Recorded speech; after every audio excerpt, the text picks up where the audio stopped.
lihat setnya nanti ada ini ada ini. Kakak aslinya dan akunya harus tepat timingnya.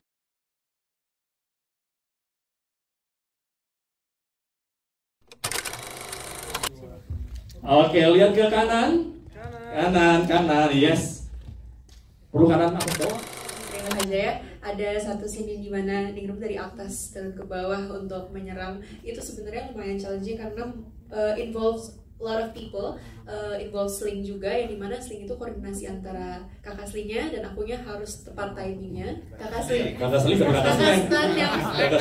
ada lagi tuh. Oke, thank you Satir. Aduh. Kakak stunnya, timingnya harus tepat karena momentum itu sangat diperlukan untuk narik slingnya tersebut. Momentum, aduh saya jadi kemana-mana ngomongin, tapi intinya momentum tersebut.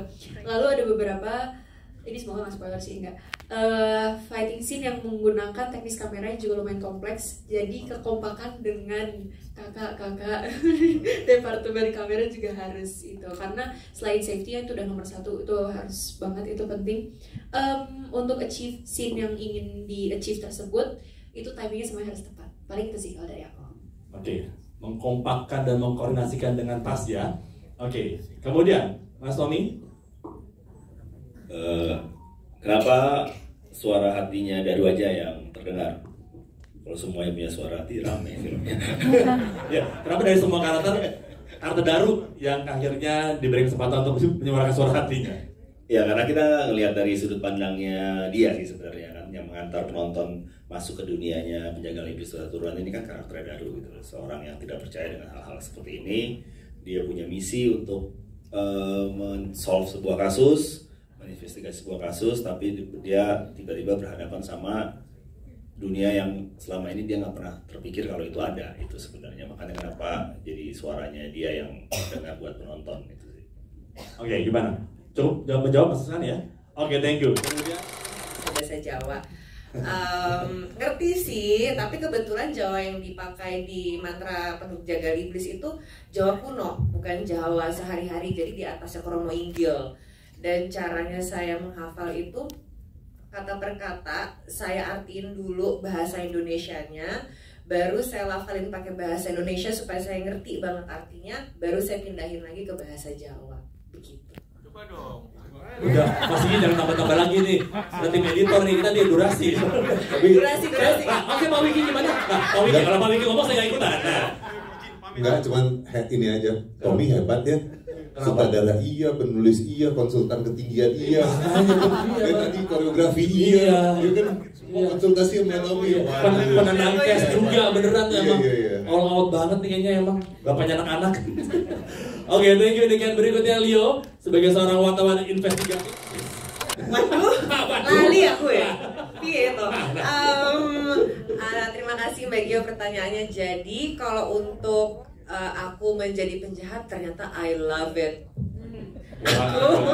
Ternyata betul. Ternyata saya nagih jadi penjahat. Kenapa? Karena penjahat itu juga punya backstory-nya sendiri, dia punya background. Jadi sebetulnya dia nggak semata-mata jadi jahat, tapi mungkin dia melakukan hal yang benar menurut dirinya sendiri, bukan yang lain. Jadi menjadi penjahat dengan alasan yang kuat itu sangat menyenangkan gitu. Dan kalau untuk adegan yang paling menantang, tapi nggak boleh spoiler kan. Jadi ada satu adegan yang ada di trailer, itu saya berdiri di rooftop lantai 6. Jujur banget, mungkin buat beberapa orang ini it's nothing gitu, cuma buat saya yang takut ketinggian itu rasanya gemeteran. Saya bener-bener itu setengah mati ngerjainnya, tapi memang karena dukungan dari Mas Tommy juga. Mas Tommy itu rooftop beneran? Rooftop beneran. Bukan kayak green screen gitu, bukan? Enggak. Wow. Jadi bener-bener rooftop. Mas tega banget ngerjain ini kan, atau dia takut tinggian kalau di atas. Tapi lo nggak tahu ya? Oh nggak tahu? Tahu Mas, bilang dari awal. Mulai keluar kategorisnya, ayo. Okay. Tapi memang dari awal kan udah ada di skrip kalau Pak Kunjara berdiri di rooftop gitu. Jadi saya sebagai Niken kayak aduh, tapi justru malah tertantang gitu. Dan lagi-lagi kan film adalah sebuah kolaborasi ya. Kalau saya sendiri berdiri saya nggak mungkin bisa. Cuman karena ada tim safety, ada juga Mas Tommy, jadi saya semakin berani untuk melakukannya. Dan saya ingat sekali pada saat take adegan tersebut, karena Mas Tommy tahu saya ini penakut takut ketinggian, jadi beliau bener-bener nemenin saya pas pada saat take. Beliau yang naruh saya di rooftop, yang megangin saya sampai selama take. Beliau tuh berdiri di belakang saya jongkok, jadi bener-bener jagain gitu. Dan karena ada beliau dan tim safety, jadi saya makin pede ngejalaninya. Itu kalau soal ketinggian. Dan terakhir tadi apa Mbak? Mantra jauh belajarnya. Oke.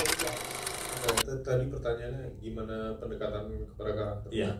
Aku tuh selalu punya satu trik untuk ngebedah satu karakter, di mana aku kesampingkan dulu pekerjaannya, kesampingkan dulu dia baju-baju dalam kehidupan itu apa, dan break him down as a human being. Nah, kalau misalnya kita perhatiin Daru itu kan selama dia ada di screen, dia kan pakai cincin kawin tuh, tapi istrinya nggak kelihatan. Nah, ini tuh hasil diskusi aku sama Pak Tom, bahwa dia ini sudah ditempa oleh kehidupan sampai sebegitunya dia udah nggak percaya lagi tentang kebaikan manusia. Dan kebaikan manusia dan manusia itu cuma bisa ya udah serakah, nyakitin satu sama lain. Itu aja yang aku pegang sih. Sisanya pekerjaannya dia, apapun itu kan yaudah kita break it down.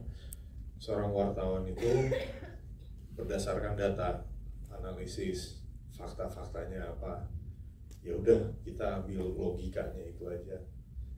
Ambil logikanya itu, jadikan dia sebagai Daru, dan dia itu udah ngelewatin pahitnya hidup, istrinya ditinggalin istrinya, anaknya dibawa sama istrinya, tapi pas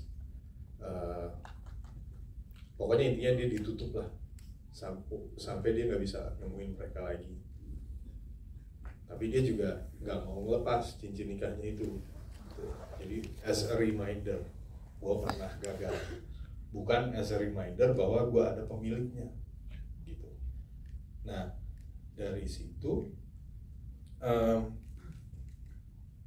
dia ketemu sama satu kekuatan jahat yang sangat besar. Emang butuh dia ketemu satu kekuatan jahat yang sangat besar supaya dia bisa percaya lagi sama yang baik itu.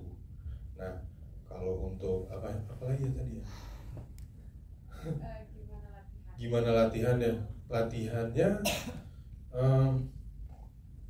nggak ada latihan sih, itu semua spontan, on the spot. Jadi aku tuh emang punya kebiasaan, kita lihat di lapangan aja Pak Tom. Iya. Kalau ngeliat setnya nanti ada ini, oh ini bisa dimainin, ini nggak bisa. Ini nanti off screen, berarti batas gue dari sini sampai sini doang. Kayak gitu aja sih. Jadi apapun yang terjadi, itulah yang terekam. Oke, jadi being organic di set aja kali gitu ya. Oke, boleh kita berikan tepuk tangan sekali untuk para cast dan juga filmmakers dari tentunya Menjaga Iblis Dosa Turunan semuanya. Leo, thank you so much.